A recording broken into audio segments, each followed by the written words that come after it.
เสียงปืนโกนที่ดังก้องป่าสำหรับคนชั่วมันคือเสียงมรณะแต่สำหรับชาวบ้านบ้านช้างเผือกมันคือเสียงแห่งความหวังเรื่องราวของโจรนิรนามที่คอยแอบเอาเงินมาวางหน้าบ้านคนจนและจัดการพวกอิทธิพลเถื่อนอย่างสาสมเขาทำไปเพื่ออะไรและต้องแลกด้วยอะไรบ้างกับการเป็นฮีโร่กดไลค์กดแชร์กดติดตามแล้วไปฟังด้วยกันนะครับเรื่องราวทั้งหมดมันเริ่มต้นขึ้นในค่ำคืนที่ฝนตกหนักคืนที่กฎหมายถูกย่ำยีด้วยรองเท้าบูทของผู้พิทักษ์สันติราษฎร์เสียเองหมวดกล้า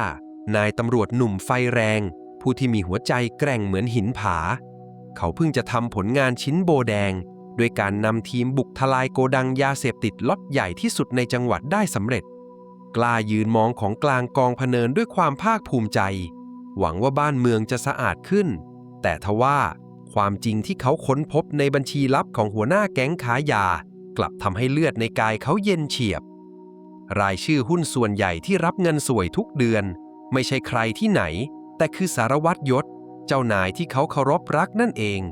กล้ารีบนำหลักฐานกลับไปที่โรงพักหวังจะไปขอคำอธิบายแต่สิ่งที่รอเขาอยู่ไม่ใช่คำแก้ตัวแต่เป็นปากกระบอกปืนของสารวัตรยศที่จ่อตรงมาที่หน้าผากพร้อมกับรอยยิ้มเหี้ยมเกรียมแกมันฉลาดเกินไปนะหมวดกล้าแต่โง่เรื่องการอยู่ให้เป็นสิ้นเสียงนั้นสารวัตรยศก็สั่งลูกน้องคนสนิทให้รุมจัดการกล้าทันทีพร้อมกับโยนข้อหาร้ายแรงให้ว่าหมวดกล้าคือผู้อยู่เบื้องหลังขบวนการค้ายาและขัดขืนการจับกุมวินาทีแห่งความเป็นความตายกล้าไม่มีทางเลือกเขาตัดสินใจกระโดดพุ่งตัวเข้าหากองของกลางขวาปืนโกนมือรุ่นเก่าที่ยึดมาได้กราดยิงเปิดทางเสียงดังสนั่นหวั่นไหวป้างป้างป้างประกายไฟแลบแปรปราบในความมืดกล้ากัดฟันยิงฝ่าวงล้อมของตำรวจเลวออกมาได้อย่างหวุดหวิดแต่สิ่งที่เจ็บปวดที่สุดไม่ใช่แผลที่กายแต่มันคือแผลที่ใจความศรัทธาในเครื่องแบบสีกากีที่เขาสวมใส่มาทั้งชีวิตพังทลายลงไม่เหลือชิ้นดีกล้าหนีสมซานฝ่าดงกระสุนและความมืดมิดเข้าสู่ป่าลึกรอยต่อชายแดนเขาโซซัดโซเซมาจนถึงชายป่าใกล้หมู่บ้านช้างเผือกหมู่บ้านเล็กๆที่ตัดขาดจากโลกภายนอกด้วยความเหนื่อยล้าเขาแอบซุ่มดูอยู่หลังพุ่มไม้หวังจะขอน้ำกินสักขันแต่ภาพที่เขาเห็นกลับทำให้ไฟแค้นในอกลุกโชนขึ้นมาอีกครั้งภาพของกำนันเม้งผู้มีอิทธิพลประจำถิ่นกำลังยืนเท้าเอวชี้นิ้วด่าทอชาวบ้านตาดำๆที่หมอบกราบอยู่แทบเท้าพร้อมกับสั่งลูกน้องให้รุมซ้อมชายแก่คนหนึ่งที่ไม่มีเงินจ่ายค่าคุ้มครองภาพนั้นมันซ้อนกับภาพของสารวัตรยศอย่างชัดเจนคนที่ใช้อำนาจบาดใหญ่รังแกคนไม่มีทางสู้กฎหมายทำอะไรพวกมันไม่ได้เลยหรือเขาตระหนักได้ในวินาทีนั้นว่าในเมื่อกฎหมายที่เขาเคยศรัทธามันกลายเป็นเครื่องมือของคนชั่วไปแล้วเขาเองนี่แหละจะเป็นคนเขียนกฎหมายข้อใหม่ขึ้นมาเองกล้าหลวงมือเข้าไปในกระเป๋าเสื้อตำรวจหยิบบัตรประจำตัวข้าราชการตำรวจออกมามองดูตราโล่เป็นครั้งสุดท้ายก่อนจะขว้างมันทิ้งลงพื้นดินอย่างไม่ใยดีแล้วใช้รองเท้าคอมแบทเหยียบย่ำจนจมดินลาก่อนหมวดกล้าผู้โง่เขลานับจากนี้ไปจะมีแต่ไอเสือปืนโกนเท่านั้น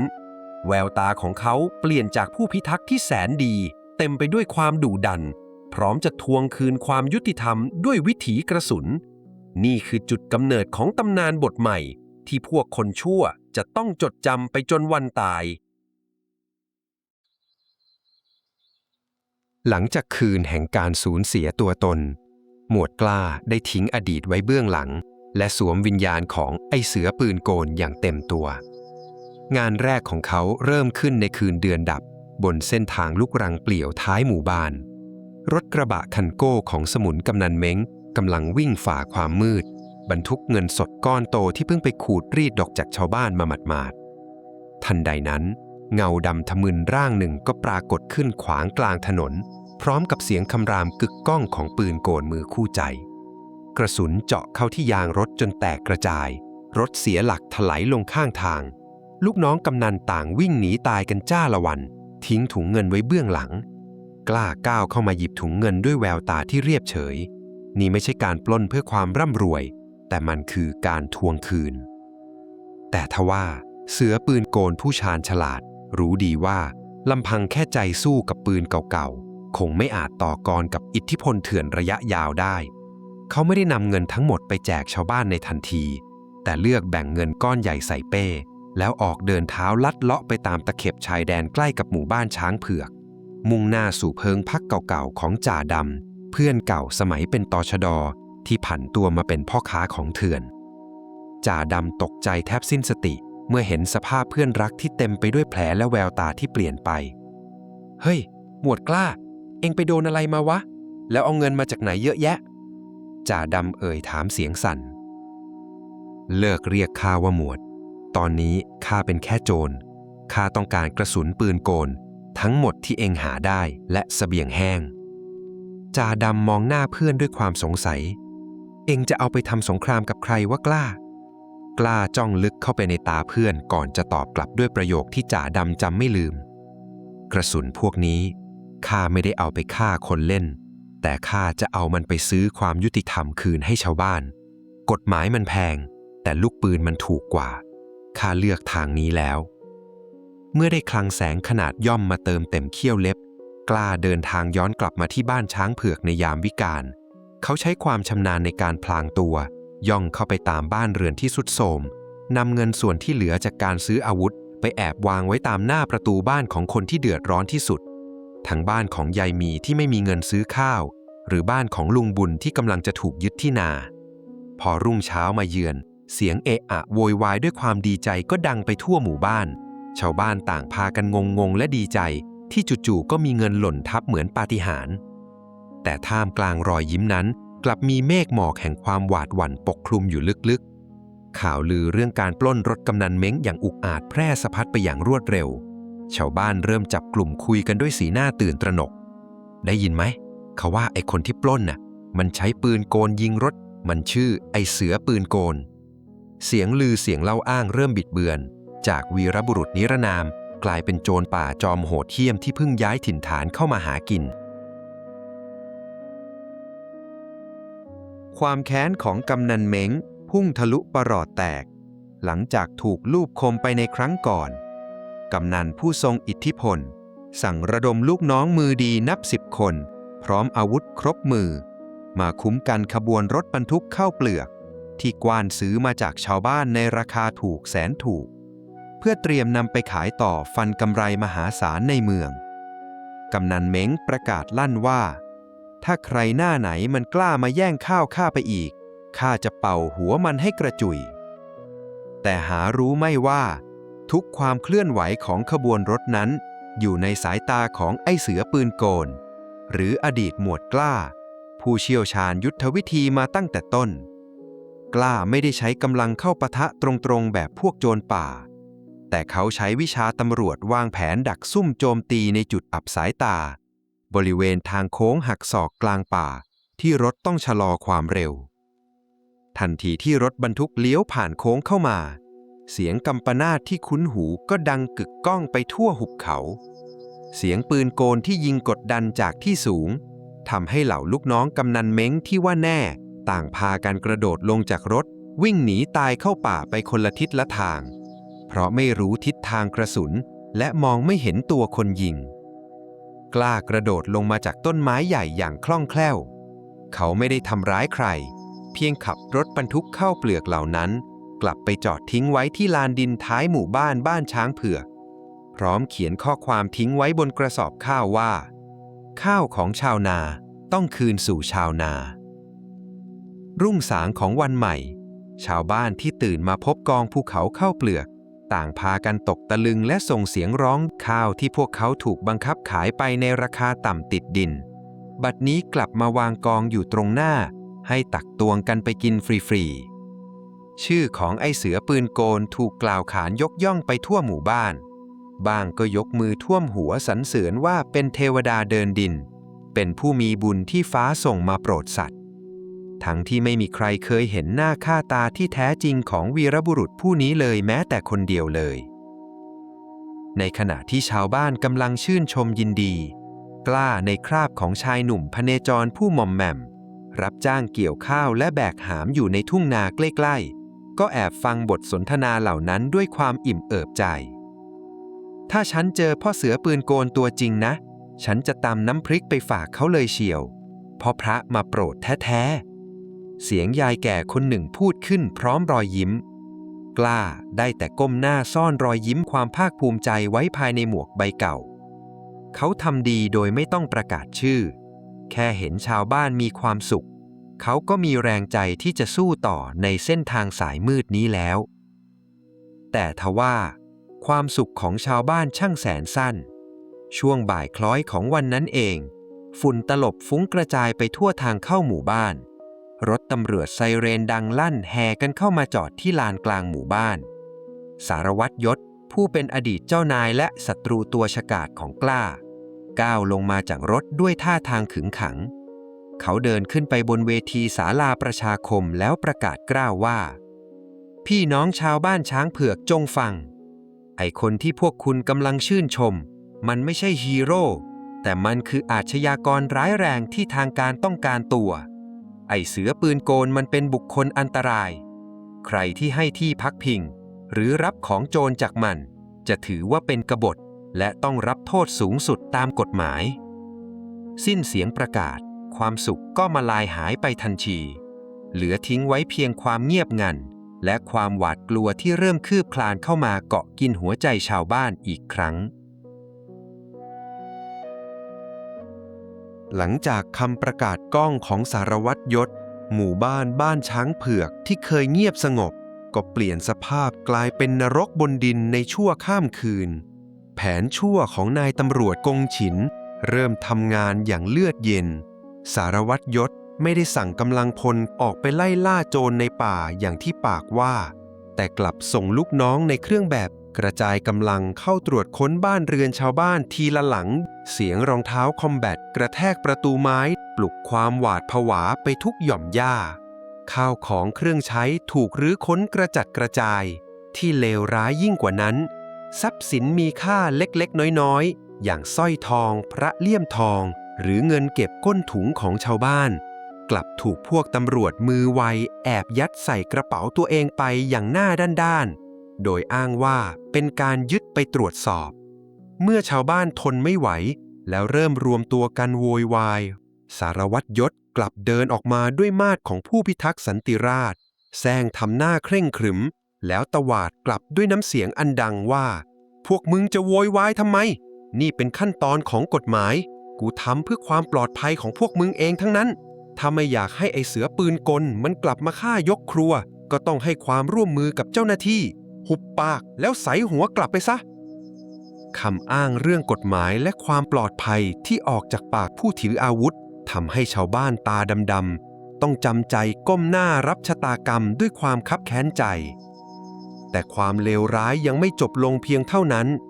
ในยามดึกสงัดที่ทุกคนกำลังหวาดระแวงเปลวไฟสีแดงฉานก็ลุกโชนขึ้นที่ยุ้งฉางท้ายหมู่บ้าน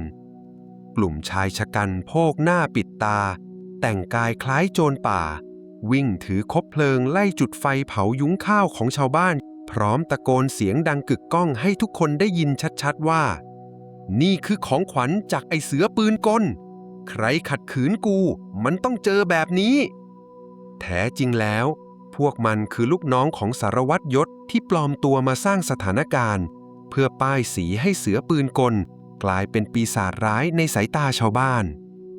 เหตุการณ์ไฟไหม้ครั้งนี้สร้างความสับสนโอลหม่านไปทั่วชาวบ้านยืนมองกองไฟที่เผาผลาญข้าวปลาอาหารด้วยน้ำตาและความไม่เข้าใจเกิดคำถามขึ้นในใจว่าทำไมไอ้เสือปืนกลถึงทำแบบนี้วันก่อนมันเพิ่งเอาข้าวมาให้แต่วันนี้มันกลับมาเผาเนี่ยนะความดีที่กล้าเคยทำเริ่มถูกลบเลือนด้วยภาพความโหดร้ายตรงหน้าชาวบ้านเริ่มแบ่งฝักแบ่งฝ่ายบ้างก็ยังเชื่อในตัวเสือปืนกลบ้างก็เริ่มคล้อยตามคำลวงของตำรวจท่ามกลางความสับสนวุ่นวายความกลัวเริ่มทำงานอย่างรุนแรงชาวบ้านที่จิตใจอ่อนไหวเริ่มเทใจไปเข้าข้างฝั่งตำรวจอย่างน้อยที่สุดคนในเครื่องแบบก็คือตัวแทนของความถูกต้องและคงไม่ทำร้ายประชาชน เหมือนอย่างที่โจรป่าทำเครื่องแบบที่สารวัตรยศสวมใส่จึงกลายเป็นเกราะกำบังความชั่วชั้นดีที่ทำให้ชาวบ้านยอมหลับหูหลับตาเชื่อโดยหารู้ไม่ว่าพวกเขากำลังเดินเข้าหากับดักที่อันตรายที่สุดข่าวเรื่องการเผายุ้งฉางแพร่สะพัดไปถึงหูของไอ้เสือปืนโกนหรือหมวดกล้าอย่างรวดเร็วเขารู้ดีว่านี่คือฝีมือสกปรกของสารวัตรยศที่ต้องการป้ายสีเขาให้กลายเป็นปีศาจในสายตาชาวบ้านด้วยความร้อนใจและไม่อยากให้ใครต้องเดือดร้อนเพราะชื่อของเขากล้าจึงรีบจัดเตรียมยาสามัญประจำบ้านอาหารแห้งและเงินจำนวนหนึ่งแบกใส่เป้ฝ่าความมืดเข้าไปในหมู่บ้านอีกครั้งเขาหวังเพียงว่าสิ่งของเหล่านี้จะช่วยบรรเทาทุกข์และเป็นเครื่องยืนยันความบริสุทธิ์ใจว่าเสือปืนโกนไม่ได้เป็นคนทำกล้าวางข้าวของไว้หน้าบ้านที่ถูกไฟไหม้แล้วรีบถอยฉากไปซ่อนตัวอยู่หลังพุ่มไม้หนาทึบเพื่อรอดูผลลัพธ์ด้วยใจระทึกแต่แล้วความเป็นจริงที่เกิดขึ้นกลับกรีดลึกบาดหัวใจของเขาจนเวอะหวะทันทีที่เจ้าของบ้านเดินออกมาเห็นถุงยางชีพแทนที่จะดีใจหรือสงสัยพวกเขากลับระเบิดอารมณ์โกรธแค้นออกมาอย่างบ้าคลั่งหญิงชาวบ้านคนหนึ่งตะโกนด่าทอไปในความมืดพร้อมขว้างปาข้าวของเหล่านั้นลงพื้นจนกระจายเกลื่อนไอ้โจรชั่วมึงตบหัวแล้วลูบหลังกูหรือไงมึงเผาบ้านแล้วมึงยังจะหน้าด้านเอาของมาให้กูทำไมกูไม่ต้องการของสกปรกจากมึงใส่หัวไปให้พ้นคำด่าทอที่จิกแสบพรั่งพรูออกมาไม่ขาดสายราวกับหอกแหลมที่พุ่งเข้าปักกลางอกของชายหนุ่มที่ซ่อนตัวอยู่กล้าได้แต่ยืนนิ่งงันอยู่หลังพุ่มไม้มือที่กำปืนกลสั่นระลิกไม่ใช่เพราะความกลัวแต่เพราะความเจ็บปวดที่ล้นออกมาเป็นน้ำตาเขาเสี่ยงชีวิตฝ่าดงกระสุนแลกเลือดเนื้อเพื่อหาเงินมาซื้ออาวุธไว้ปกป้องคนเหล่านี้แต่ผลตอบแทนที่ได้รับกลับมีเพียงความเกลียดชังและการถูกตราหน้าว่าเป็นคนเลวในวินาทีเดียวกันนั้นเองเสียงไซเรนรถตำรวจก็ดังแว่วมาสารวัตรยศในชุดเครื่องแบบเต็มยศสะอาดสะอ้านเดินลงจากรถพร้อมกับถุงยางชีพที่ซื้อมาด้วยเงินภาษีประชาชนเขาเดินแจกจ่ายด้วยใบหน้ายิ้มแย้มเสแสร้งพร้อมกับช่างภาพที่คอยถ่ายรูปทำผลงานภาพที่กล้าเห็นคือชาวบ้านต่างพากันวิ่งเข้าไปกราบไหว้ขอบคุณสารวัตรยศรับถุงยางชีพด้วยความซาบซึ้งบางคนถึงกับนำพวงมาลัยมาคล้องคอให้ตำรวจชั่วคนนี้ขอบคุณท่านสารวัตรจริงๆนะจ๊ะที่ไม่ทิ้งชาวบ้านไม่เหมือนไอ้โจรนั่นกล้าซุดตัวลงนั่งกับพื้นพิงต้นไม้ใหญ่อย่างหมดแรงกายแรงใจเขาเหม่อมองท้องฟ้าที่มืดมิดตั้งคำถามกับตัวเองด้วยความขมขื่นว่านี่เรากำลังสู้เพื่อใครกันในเมื่อคนที่เรายอมแลกชีวิตสู้เพื่อเขากลับมองเราเป็นปีศาจร้ายเพียงเพราะเราไม่มีหัวโขนข้าราชการสวมใส่เหมือนมันอย่างนั้นหรือความยุติธรรมที่เขาพยายามซื้อด้วยลูกปืนดูเหมือนจะไร้ค่าเมื่อต้องสู้กับเปลือกนอกที่สังคมบูชาบรรยากาศในหมู่บ้านช้างเผือกตึงเครียดถึงขีดสุดเมื่อสารวัตรยศงัดไม้ตายสุดท้ายออกมาใช้เพื่อปิดบัญชีเสี้ยนหนามอย่างไอ้เสือปืนโกนเขาไม่เพียงแค่ประกาศตั้งรางวัลนำจับเป็นเงินก้อนโตที่มากพอจะเปลี่ยนชีวิตคนจนให้กลายเป็นเศรษฐีได้ในพริบตาแต่ยังใช้อำนาจบาดใหญ่ข่มขู่ชาวบ้านทุกครัวเรือนด้วยแววตาที่ดุดันและน้ำเสียงที่เกรี้ยวกราดทางราชการสืบทราบมาว่ามีคนในหมู่บ้านให้ความช่วยเหลือมันฟังให้ดีถ้าใครรู้เบาะแสแล้วปิดปากเงียบไม่ยอมมาแจ้งจะถือว่ามีความผิดฐานสมรู้ร่วมคิดกับโจรมีโทษหนักถึงขั้นจำคุกตลอดชีวิตพวกเองเลือกเอาว่าจะรวยทางลัดหรือจะไปนอนเน่าตายในคุกคำขู่นั้นเปรียบเสมือนสายฟ้าที่ฟาดลงกลางใจชาวบ้านที่หวาดกลัวกฎหมายเป็นทุนเดิมอยู่แล้วลุงบุญชายชราผู้เป็นที่นับหน้าถือตาของชาวบ้านนั่งตัวสั่นงันงกอยู่ในกระท่อม แกนึกย้อนไปถึงเหตุการณ์ไฟไหม้ยุ้งฉางที่เพิ่งเกิดขึ้นประกอบกับคำเป่าหูใส่ร้ายป้ายสีของสารวัตรยศและความกลัวสุดขั้วหัวใจที่จะต้องไปใช้ชีวิตบั้นปลายในคุกตารางความศรัทธาที่เคยมีต่อวีรบุรุษนิรนามเริ่มสั่นคลอนและพังทลายลงลุงบุญตัดสินใจแกเดินก้มหน้าเข้าไปหาสารวัตรยศที่กองอำนวยการชั่วคราวแล้วกระซิบเสียงสั่นเครือบอกพิกัดกระท่อมร้างท้ายไร่ซึ่งแกเคยเห็นชายหนุ่มแปลกหน้าแอบเข้าไปพักพิงโดยหารู้ไม่ว่า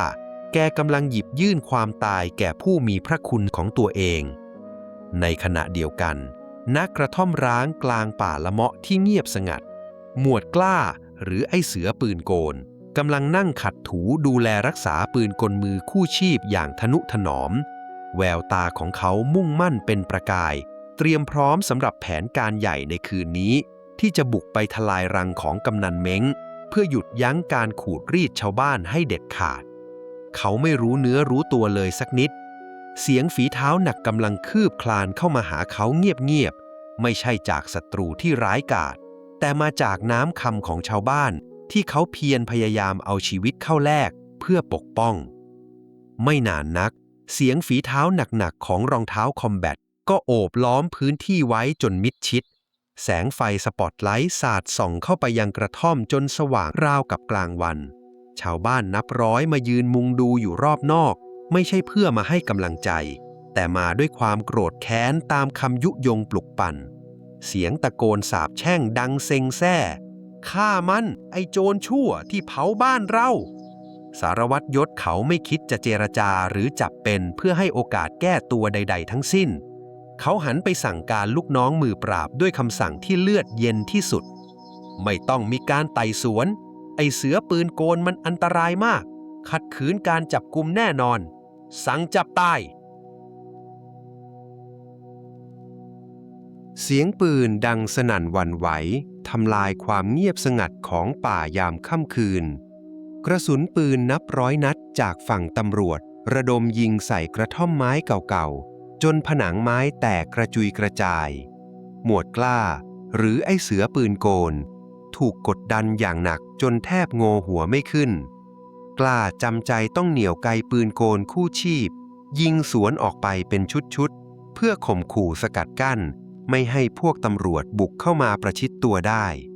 ทุกนัดที่เขายิงออกไปมันกรีดลึกลงในใจเพราะกระสุนเหล่านี้คือสิ่งที่เขาอุตส่าห์เอาชีวิตเข้าแลกหอบสังขารเดินข้ามพรมแดนไปหาซื้อมาด้วยเงินที่ปล้นจากคนชั่วหวังจะเอามาใช้ต่อสู้เพื่อปกป้องชาวบ้านแต่วันนี้เขากลับต้องใช้มันเพื่อเอาชีวิตรอดจากกับดักที่คนชั่ววางไว้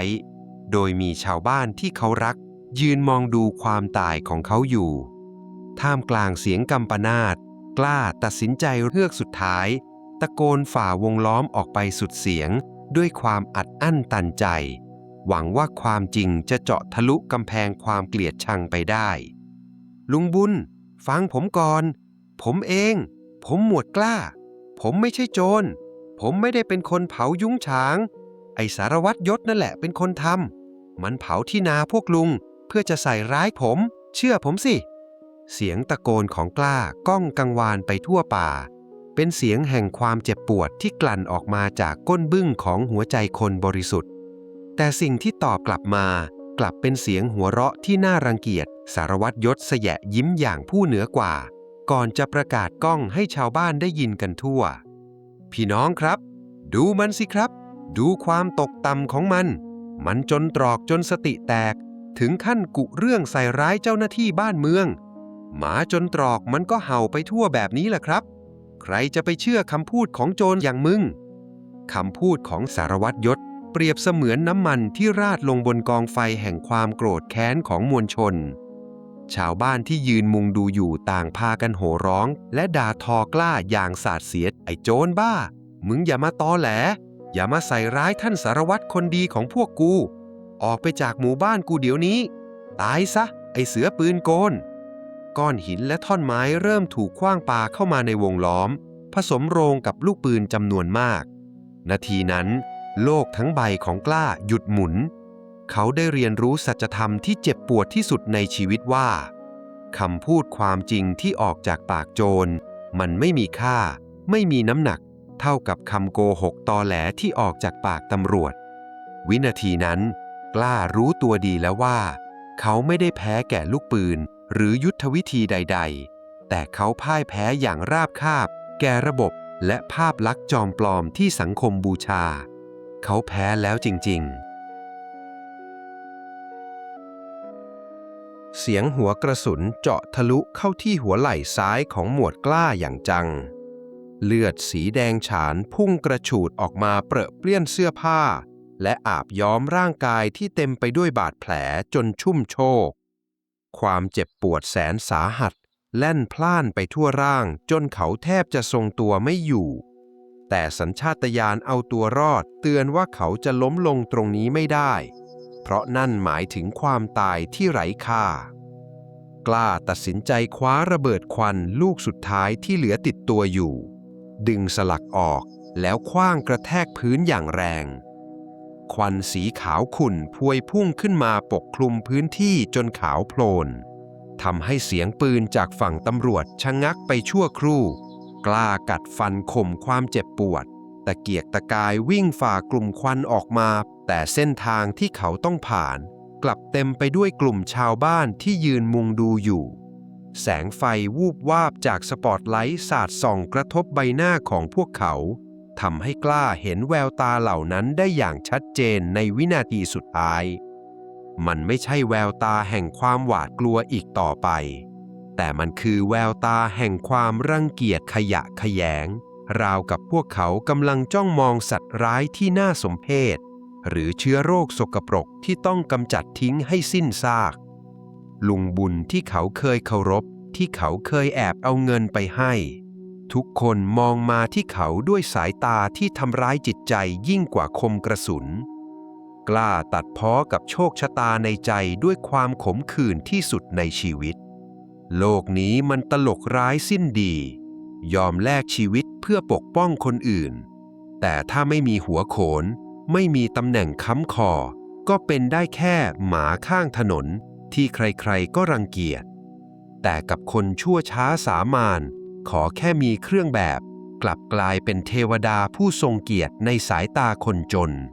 พวกเขาเลือกกราบไหว้เปลือกนอกมากกว่าความดีข้างใน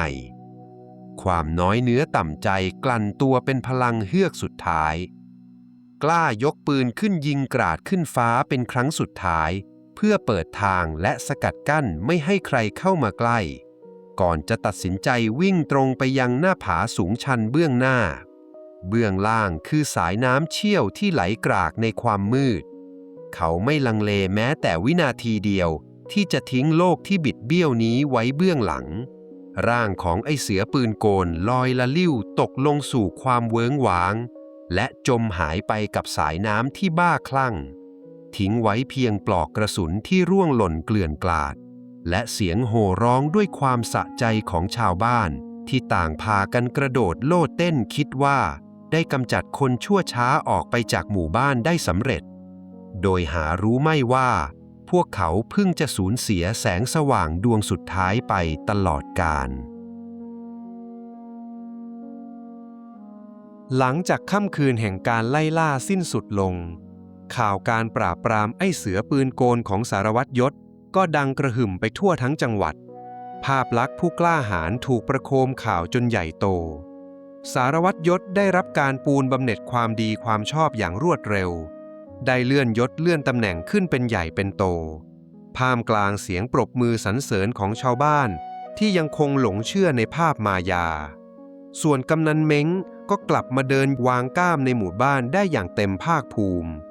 ไม่มีแววตาหวาดระแวงเหมือนตอนที่เสือปืนโกนยังอยู่หมู่บ้านดูเหมือนจะสงบสุขแต่ความสงบนั้นมันเป็นเพียงแค่ความเงียบก่อนพายุลูกใหญ่จะพัดทำลายทุกอย่าง